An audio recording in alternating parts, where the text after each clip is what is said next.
How's everybody doing today? My name is Steven Tyler Rosenberg, and this is Gene Ginsberg. Welcome to another amazing episode of Marketing Success in Under 10 Minutes. Gene, how are you doing today? I'm doing very well. Thank you very much. Steven, what's going on with you? So, I hear that you went to a conference yesterday. Tell me about that. I sure did, and what an amazing event it was. It was held by the magazine The Economics. And I don't know if you've ever heard of them. The Economist, right? The Economist, yeah. I'm sorry, I didn't mean to say that. Yeah, and so it was really amazing. And what I want to talk about with it is not necessarily the event itself, but give our audience a very practical piece of advice on networking and building rapport when you go to some of these different conferences. So this specific conference was a sustainability summit, but there was a lot of very high-profile people from very large corporations there, such as Nike, Monsanto, Dow Chemical. I mean, just like massive global companies. And my piece of advice is that, I knew none of these people. I knew I was going to the conference. But what I did is that I did a little bit of research. I looked up who's going to be speaking, did some research on them. For the ones that I connected with on certain levels, like with what they were doing, I started to put out on my social media channels, hey, I really like what XYZ is doing, or I like this, or I like that. And I just started doing sort of shout outs and compliments to these people. Mm-hmm. The thing that I think is important with that is that none of it was forced. I don't believe in just doing it just to do it or fabricate it. So it was authentic, and it was work. I had to put in time and effort to do that. But I was absolutely shocked at the response in that I actually got engagement with these people. Some of the people even tweeted me back, and they were like, "Oh, we just landed in Austin. Thanks so much. Can't wait to see you tomorrow." And it was phenomenal. I started having a conversation with these people, these super high-end executives that I would have never been able to get a hold of if I sent an email to them or if I were to try to call them or anything like that. And the best part of all of it is that on the day of the actual event, while everyone else was, drooling to meet these people and all this stuff, I actually had a really easy time being able to connect with them because I had already built a level of rapport with them. And it ended up being such an amazing experience, and I thought that I should give that piece of tactical advice. If anyone out there is going to be going to a conference in the near future, I would suggest put in some work, figure out who you want to meet at that conference, do a little research on them, and then put out there what you like about what they're doing.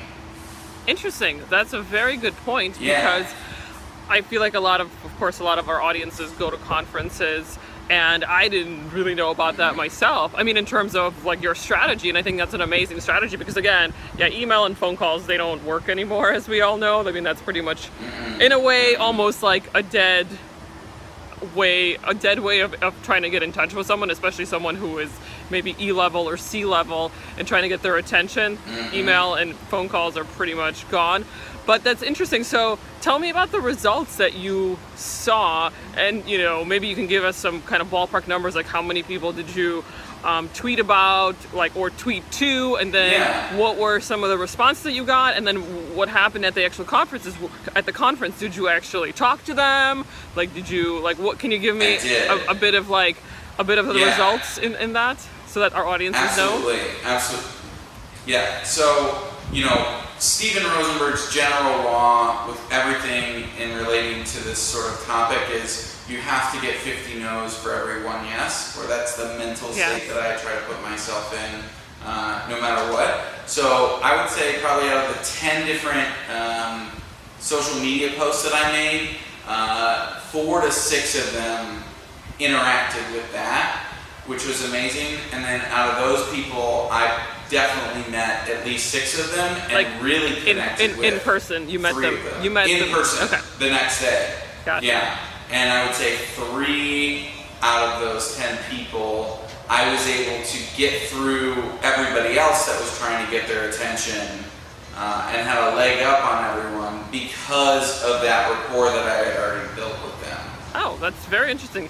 And then tell me about the actual like step-by-step process of how that would work, so that our audiences know as well.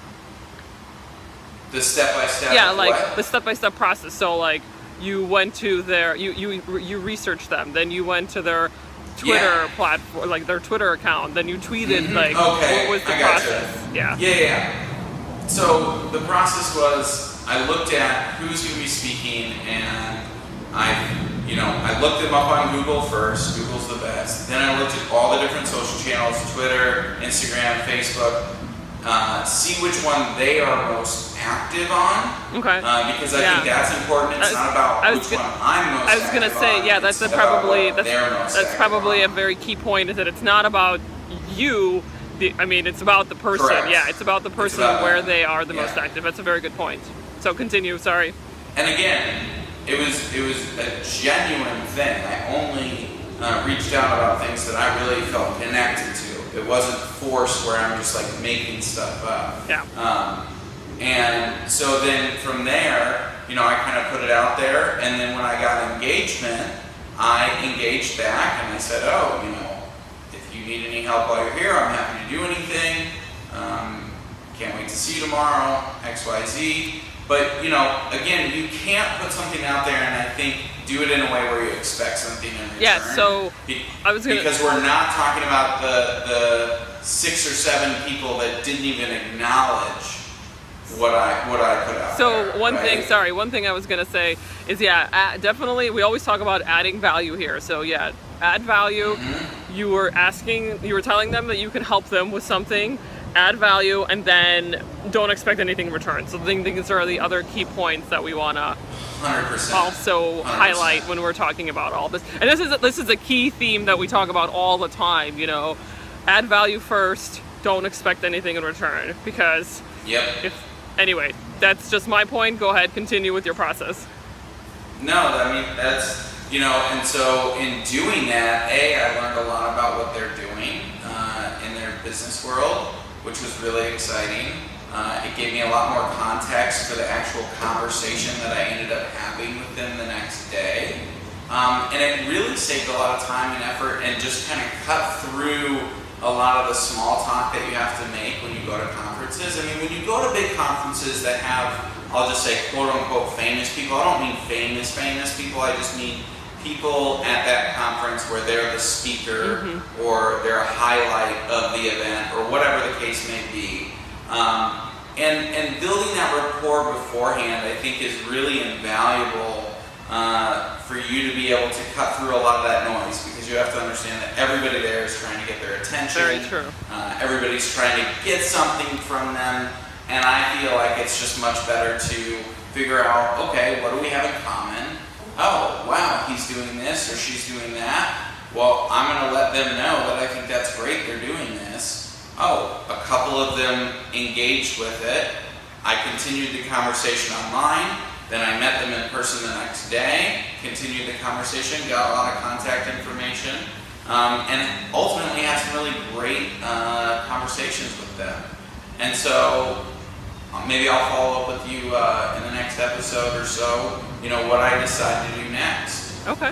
Or if it's even appropriate. Again, I'm sure these people are bombarded all the time.